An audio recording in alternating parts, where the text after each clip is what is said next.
In his own words, John Wayne Gacy confessed to a horrifying crime spree.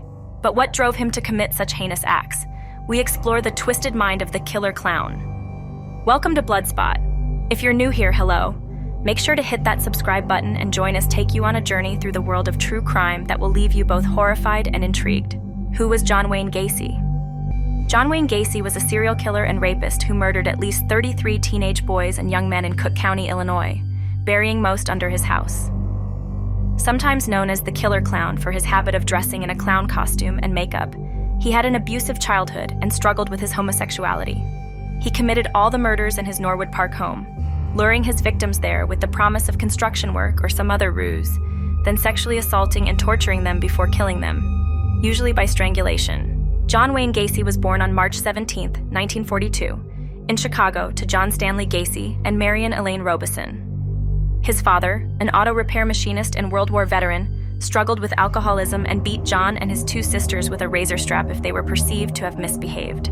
John's father frequently belittled him, calling him stupid and comparing him disparagingly to his sisters.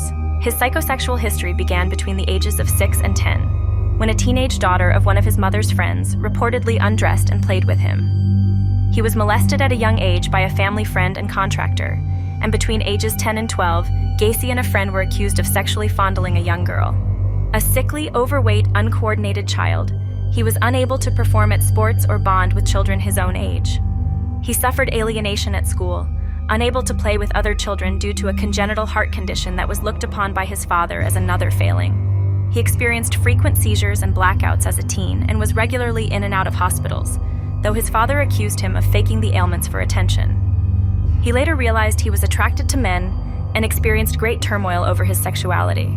Despite not graduating from high school, Gacy attended and graduated from the Northwestern Business College in Chicago, then worked as a salesman and manager at a shoe company. In 1964, he met and became engaged to Marlynn Myers, whose father owned 3 KFC restaurants in Waterloo, Iowa. He relocated there to manage the restaurants, and he and Myers had 2 children together. Gacy became a self-made building contractor and Democratic precinct captain in the Chicago suburbs in the 1970s. He later speculated his political involvement might have been an attempt to antagonize his father, who mocked his interest in politics. And maybe it was a way to get acceptance, he said. I was always looking for acceptance because my dad made me feel that I was never good enough. Well liked in his community, he organized cultural gatherings and was active in political organizations and the Jaycees Civic Group. He later called this the happiest period of his life, and he even earned much coveted praise from his father, who said he had been wrong about him. Back then, I was thinking of running for alderman, Gacy said. After that, I wanted to go for mayor, and if that worked, I was going to run for the state senate. I didn't see any limits. Gacy was a member of a Chicago area Jolly Joker clown club, and frequently performed in clown attire and makeup at children's parties, charity fundraisers, and other events as his alter egos Pogo the Clown or Patches the Clown. Years later, during a conversation with detectives while he was under surveillance, he discussed his work as a clown, remarking, "Clowns can get away with murder." In 1968, Gacy was accused of sexually assaulting a teenage boy and attempting to assault another. He vehemently denied these accusations, and some community members believed him over the victim. He persuaded one of his employees to assault the victim in an unsuccessful attempt to stop him from testifying. He was convicted and received a 10-year prison sentence, after which his wife divorced him and received full custody of their children. A model prisoner, Gacy was released on parole in the summer of 1970 after serving 18 months of his sentence. However, he was arrested again the following year after another teen claimed he lured him into his car and drove him to his house, where Gacy tried to force him into sex. The charges were dropped when the boy didn't appear during the trial. With financial assistance from his mother, he bought a house on 8213 West Somerdale Avenue in Norwood Park, Illinois, where all of his future murders would take place. In 1971, Gacy started a construction business called PDM Contractors, which grew rapidly and became financially successful. Also that year, he also became engaged to Carol Hoff, who he briefly dated in high school. The two were married in 1972. Most of his employees at PDM Contractors were high school students and young men, who he would proposition for sex, sometimes under the threat of violence. Nevertheless, he kept up a public front as a community man, hosting summer parties that were popular and well-attended. John Wayne Gacy's victims. Gacy committed his first known murder in January 1972, after luring the 16-year-old Timothy McCoy to his house for sex. The next morning, Gacy saw McCoy standing in the bedroom doorway with a knife and rushed to attack him, wrestling the knife away and stabbing McCoy to death. Afterward, he belatedly realized that McCoy hadn't been attacking or threatening him, but rather was holding the knife because he had just made them breakfast. Nevertheless, he discovered he received sexual gratification from killing McCoy, and later said, "That's when I realized that death was the ultimate thrill." Another of Gacy's victims was John Butkovich, an 18-year-old PDM employee, whom Gacy lured to his house with a promise to discuss overdue pay. Once there, Gacy gave him alcohol, tricked him into putting handcuffs on, and then strangled him. The use of handcuffs became a frequent method for him, who would sometimes tell his victims he was showing them a magic trick. Butkovich's parents were suspicious of Gacy and called the police more than 100 times, urging them to investigate him further. By the middle of the 1970s, 2 more young men accused Gacy of rape, and he was questioned by police about the disappearances of others. Gacy referred to this period of his life as his cruising years, when he committed most of his murders. Most of his victims were buried on the property, with several placed in a common grave underneath his crawl space.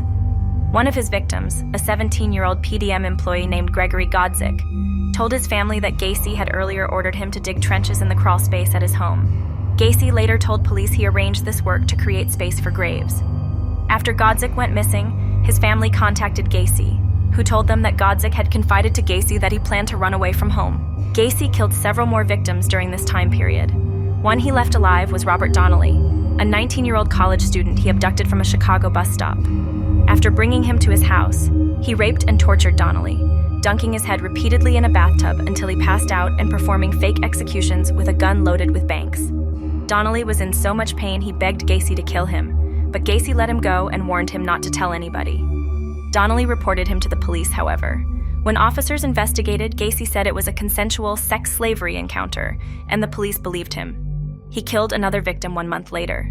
On December 11, 1978, 15-year-old Robert Peast went missing after telling his mother he was going to meet Gacy to discuss a potential construction job.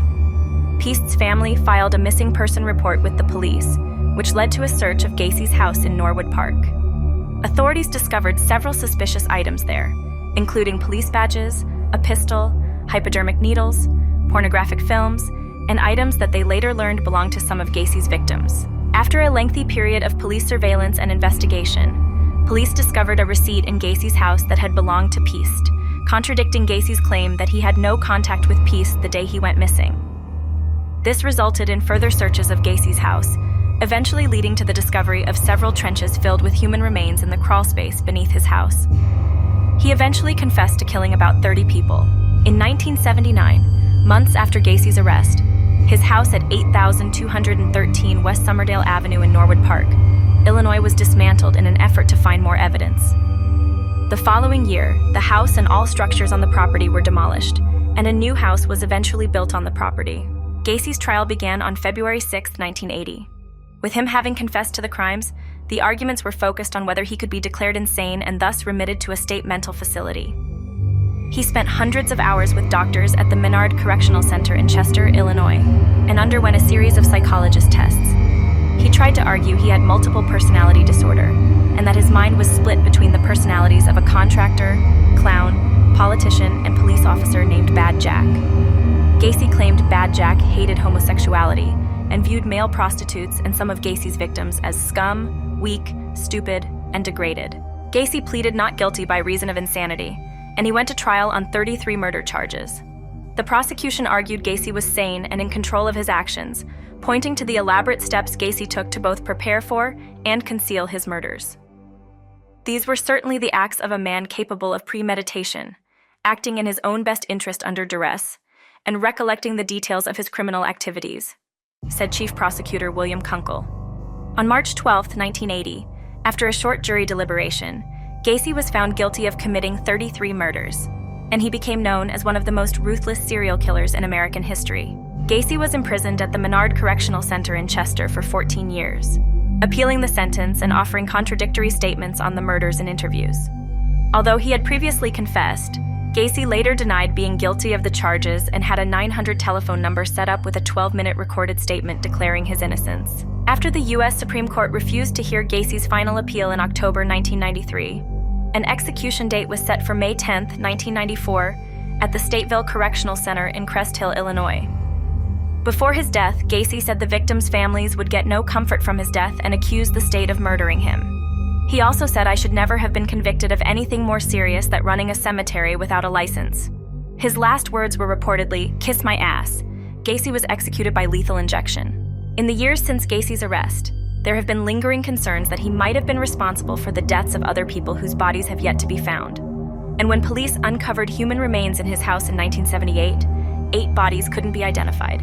In July 2017, Cook County authorities used DNA evidence to identify one of these unidentified victims as 16-year-old James Byron Hawkinson, who had been reported missing since 1976. In October 2021, DNA testing identified another of Gacy's victims as 21-year-old Francis Wayne Alexander, who also disappeared in 1976. The chilling case of John Wayne Gacy, the killer clown, has forever altered our perception of these once joyful figures. While the vast majority of clowns are harmless entertainers, the Gacy case serves as a stark reminder that appearances can be deceiving, and even those we trust may harbor dark secrets.